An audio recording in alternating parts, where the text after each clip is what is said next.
Les Congo AL News, première chaîne d'info. Bonsoir, bienvenue encore dans l'émission Les Congo. Nous avons parce que vous allez déjà partager cette émission, surtout ensemble. Parce que n'oubliez pas que lorsque le président Félix Tshisekedi est en pouvoir, la commission Moko Congo qu'on a appelée commission Etienne Tshisekedi. Commission les biens mal acquis. Les politiciens, les Congolais, par force. Commission Etienne Tshisekedi et puis c'est pour ça qu'aujourd'hui encore nous avons un problème, un dossier vraiment très compliqué où par des hommes politiques. Pourquoi? Parce qu'ils pensent avoir de l'influence au sommet, il y a Congolais tout. Il s'agit d'un monsieur qui est à Kinshasa, pour découvrir ces éléments, mais la personne a vraiment victime de maître Tiwa. Maître Tiwa, en France, Maître Tiwa a acheté cette parcelle dans l'année 86. A relaté l'histoire, expliqué pourquoi le pango. Qu'est-ce qui s'est passé pour la victime aujourd'hui. Maître Tiwa, bonsoir.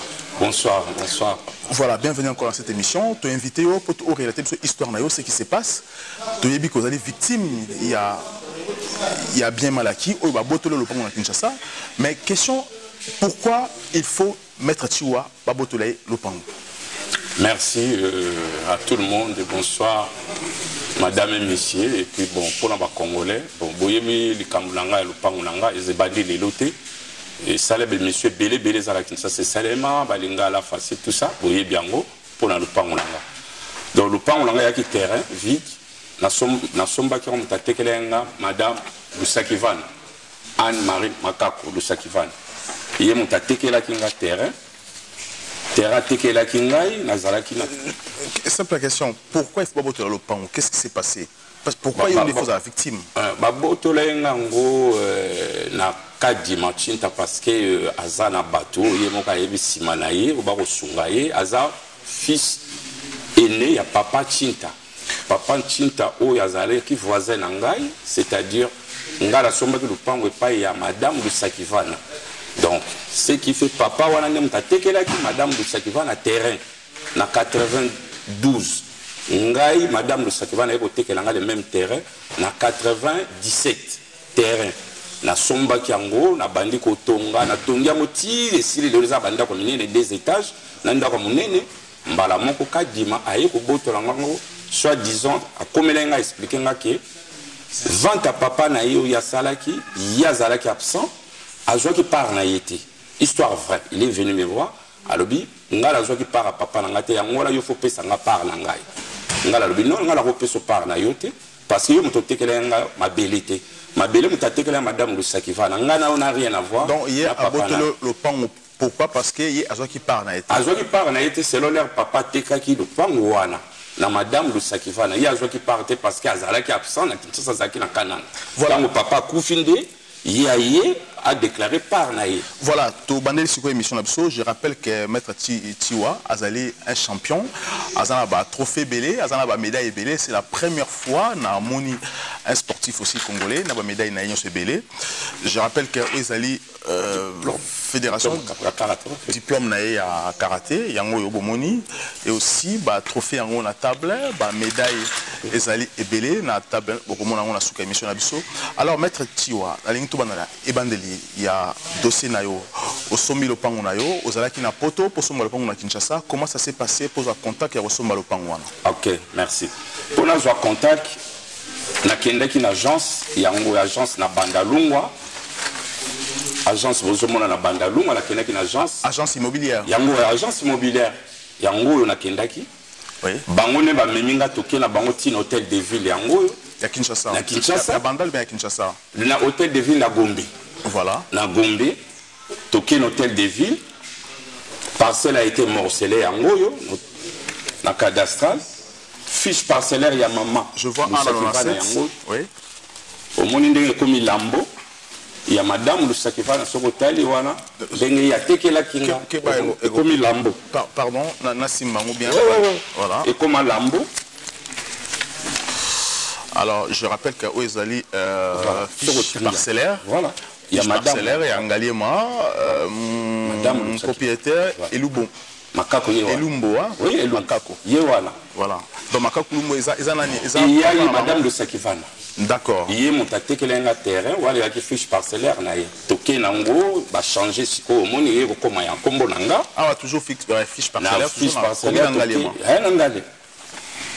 Après, toqué la première rue, la limitée, bah ça les la fiche parcellaire, la première rue limitée. Non, je pas ça les nango. Moi, ce que je veux savoir, à l'époque, au Sombaki, le pont en haut, combien? Yango. Bon, 10 000 $, yango, papier, montant, tout. Yango, tout ça là qui n'a eu. Billets de francs. Oui, des francs français. À l'époque, hein? À l'époque, la madame. Bah, détaillé, billet topé ça qui Si, yango. Tout est détaillé. Voilà, je rappelle que vous allez le preuve qu'il a payé, billet ou à Pesaki. Yango, numéro là. Numéro à billet, et puis voilà. Après, le régie des eaux, il y a un accordement à Armaï, il y a l'électricité, régie des eaux originale.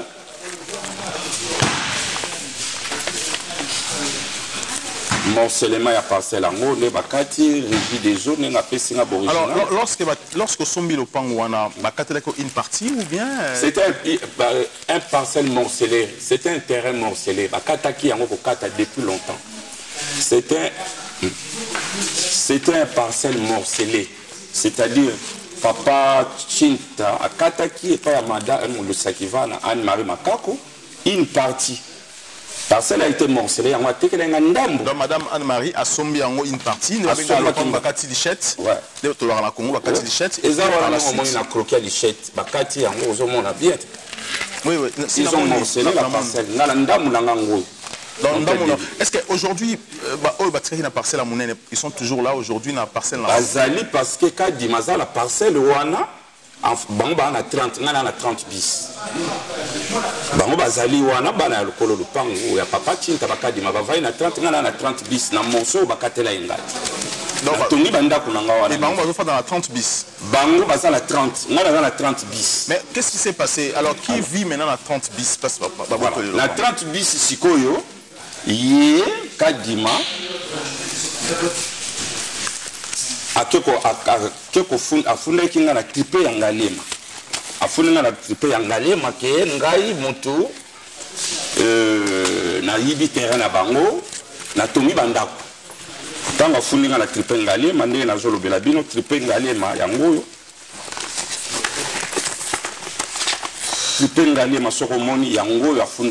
Alors, il était jugé. Il faut greffer en sous parce que greffe est timide. C'est pas grave, tiens, on va avoir la diplôme.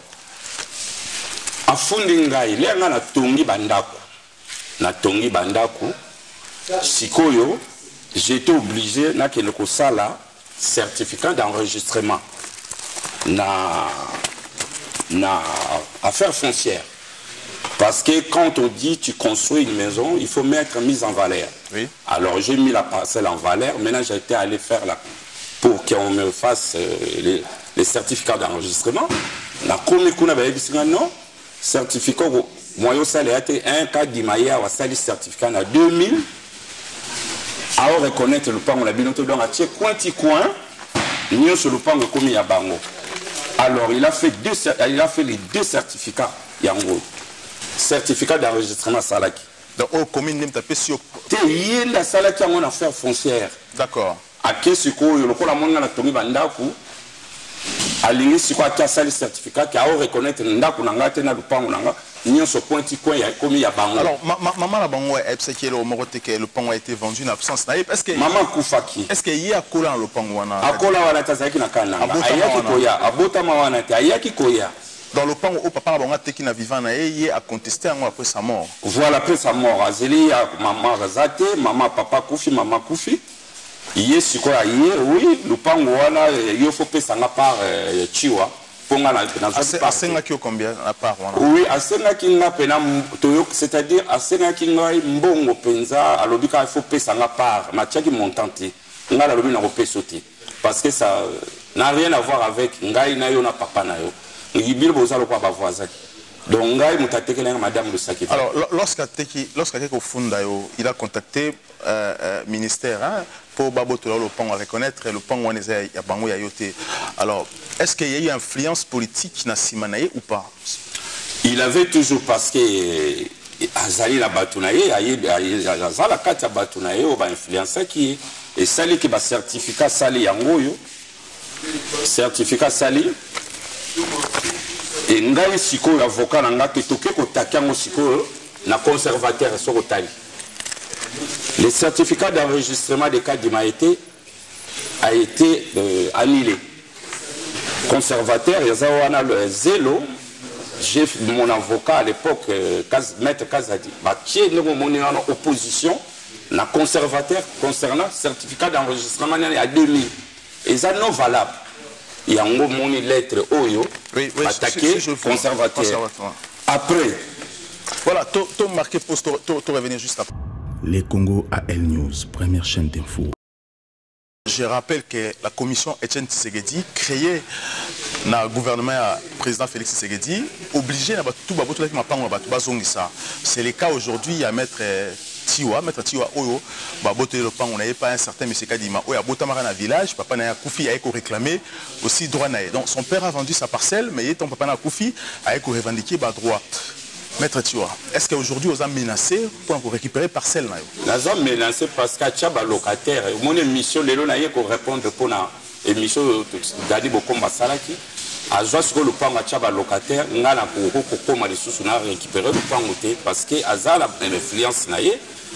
Et je ne peux pas récupérer. Mais Andima qui, Bolanda qui est une émission Andima qui bien que Banda Kouana Mutatonga Maître Tiwa. Boyebi, il y a une réponse. Et puis, Oyezali, opposition Oyo, dans la salle à l'hôtel de ville, qui est le pan de côté Kamate, l'avocat n'a Ezawana. Et Koki côté Kamamkolo, mon côté. Ndengaza Tcheba locataire à Zambon depuis le 6 mai 2014. Azo Zouaba locataire dans le pan Maché. Mais la parcelle, l'opposition est là. Mais est-ce que Azan a droit à Tcheba locataire? Azan a droit, mais Azo a Tcheba parce qu'Azan a influence, Yebi parce que. Voilà. Tribunal Angalema autokendaki yango na gagné na tribunal Angalema. Procédure Angalema ngoti na suko soko kotanga ne ba condamné. Na tribunal Angalema. Na gagné tina suka parce qu'il y avait des géomètres batutu ndenge na soba le pango légalisé. Même l'affaire foncière bandima ki banda ko neza langa yango. Donc lelo nazo ko récupérer ngote parce que a bloqué yango. Voilà, yango lelo na yé. Nasenga na bakonzi ya mboka botala likambo ya ndako na ngai et puis na mokonzo ya bakonzi na osenga justice ya Jésus-Christ de Nazareth. Mais c'est un peu compliqué parce que vous avez un dossier tout, dossier n'a pas complet, mais il y a un banque pour que Yomoro Kita Kinshasa réclame quoi attaquer justice pour récupérer la bien. Et là, comme vous banque sangate, nazo senga kana autorité na kozana Kinshasa pour na likambo lupango na récupérer lupango na ngai. Est-ce que le président Félix peut faire quelque chose? La commission Etienne Tshisekedi peut faire quelque chose pour récupérer parcelle là? Je pense qu'il peut faire quelque chose pour récupérer le lupango parce qu'il y a le lupango bon uniforme de na sommo bomoni ba document ba dossier na nganyo so boyebi na lupango wala ti le na récupérer. Je sais aujourd'hui droit de l'homme existe, l'État azali, État des droits, il y en a et ça existe. On a récupéré le pan Moulanga. Est-ce que nous, qu'est-ce qu'on peut faire pour vous aujourd'hui? Aujourd'hui, le président a reçu la présidente Tshisekedi, Tshilo Mobata le dossier d'Angaï, pour que c'est le pan Moulanga. Parce que là, on récupère en côté depuis le 6 mai 2014 jusqu'à nos jours. Message nous retient la messieurs Oyakangi le pan Moulanga. Message nous retient la Kadima. Kadima, on a expliqué aux voisins, aux frères, aux voisins, c'est-à-dire au Moningaï, aux yeux le pan Moulanga depuis le 6 mai 2014. Au Tcheba locataire aux autres à Bambong. Mais là, on a expliqué Azar et Atenzame Moutalingadi Tokutana pour comprendre le monde en Nzambe. Ngai na acte yo sali wana ndongo sali na yebike Bible et lobby que mutu okolia na mutu que tu mangeras la sueur de ton front. Tu mangeras pas la sueur de quelqu'un. On reconnaître bien la vidéo il y a Dani Bokomba qui banda ku nyonso za tiwa mutatongaka mabele ya tiwa. Mais là on a osenga na yo longola mutema na ya méchanceté que tu as, la haine que tu as, longola yango c'est repentir yebanzambe. Parce que au moni nzambe azareyate alingai to kutana to zalelo ko mokotie mon frère Et là, on a aussi linga nzambe parce qu'il y a besoin là. Pour les Cambodgiens, il y a hors la Bible. Or, il y a une logique, il faut aussi que les parents aient le parent a héritage. Au foot, il y a une galère parce qu'il y a des galères. Sur le foot, il y a une galère, il n'y a pas si nous avons le parent il y a pas. Mais au foot, il a raté, il y a une passe. Mais et là, on a aussi le Kanzambe, le Ganzambe, il a une ambition.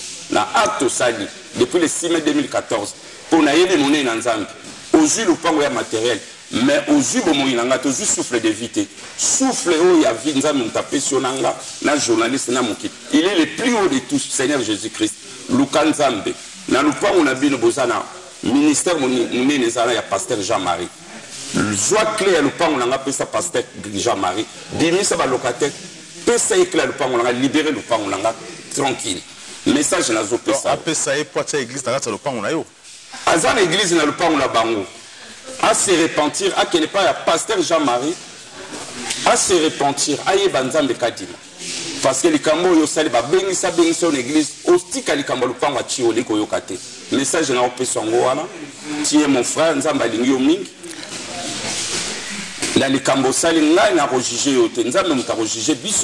Merci beaucoup, Maître Tchoua. Alors, nous avons une médaille parce que nous avons une médaille belée. Oui. Nous avons un trophée Misatou, un trophée Ozoa Kiango Wapi.